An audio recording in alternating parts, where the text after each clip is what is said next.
سیاسی مفاد حاصل کرنے کی خاطر یا چلیں عرف عام میں جان و مال، املاک، عوام کی حفاظت کی خاطر، امن عامہ برقرار رکھنے کی خاطر اگر غیر معین مدت تک کے لیے تعلیمی ادارے، کاروباری مراکز، شاپس کے شٹلز، انٹرنیٹ، میڈیا، روڈ، جس چیز کے بارے میں بھی تھوڑا سا بھی خطرہ ہو اسے بین بلاک کیا جا سکتا ہے، تو جس چیز کے بارے میں پورا یقین ہے، نماز، آخرت، اس کی خاطر تھوڑی دیر کے لیے ہم شٹل ڈاؤن کیوں نہیں کر سکتے؟ حکومت عوام کی آخرت کی، ایمان کی حفاظت کیوں نہیں کر سکتی؟ ایک سابق حکمران کے فالوور سے اتنا ڈر اور اللہ کے احکامات کی دھجیاں اڑاتے ہوئے، حدود اللہ کو پامال کرتے ہوئے، حکم عدولی کرتے ہوئے اس کے بے شمار لشکروں کے حملے کا کوئی خطرہ نہیں؟ بے حسی کی انتہا ہے۔ سنتی تھی کشمیر کے بارے میں آنسو گیس، شیل اور زہریلی گیسز، مگر کل اپنے گھر میں اپنی آنکھوں سے یہ سب دیکھا، بھگتا، سہا۔ سوچئے مریضوں پر، بزرگوں پر، چھوٹے چھوٹے معصوم بچوں کے ذہنوں پر کیا گزری ہوگی کہ ہم کہاں رہ رہے ہیں۔ میٹرک کے 9ویں 10ویں کے امتحانات چل رہے تھے، کتنے بچوں کا مستقبل، ان کا مائنڈ، ان کی تیاری سب دھرم برم ہو کے رہ گیا۔ فیصلہ لینے والوں کو امتحانات تک کا بھی خیال نہ آیا۔ یہ اصل میں اللہ کا نازل کردہ عذاب ہے، اس کے رسول صلی اللہ علیہ وسلم اور دین فطرت کے دشمنوں سے دوستی کرنے کا عذاب۔ غزہ، یمن، سیریا، نائجیریا، بحرین، الجیریا اور پورا جنوبی ایشیا جس آگ میں جل رہا ہے، وہ 1.5 ارب اہل ایمان پر اللہ کا نازل کردہ عذاب ہے۔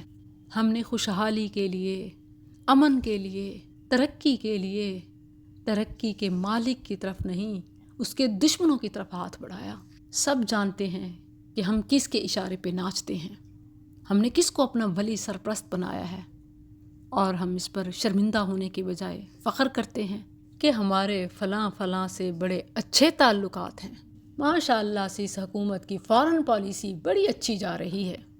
یہ دشمن کی غلامی میں رہنے کے لیے یا ووٹ لینے کے لیے تو اچھی ہو سکتی ہے، مگر اللہ کے عذاب سے بچنے کے لیے ہرگز اچھی نہیں۔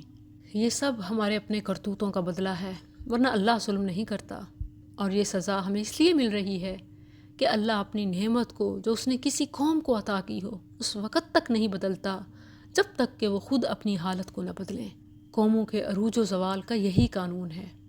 اللہ سبحانہ و تعالیٰ کسی قوم کو عطا کی ہوئی اپنی نعمتیں اسی وقت واپس لیتا ہے جب وہ اس کی ناقدری، ناشکری اور نافرمانی کرتی ہیں۔ پھر اللہ کبھی خوف سے، کبھی معیشت کی تنگی سے، کبھی خانہ جنگی سے، کبھی بیرونی حملوں سے، کبھی قدرتی آفات سے، اور اکثر اپنوں کے ہی ہاتھ سے فتنوں سے دوچار کرتا ہے۔ یہ اس کی طرف سے عذاب ہے۔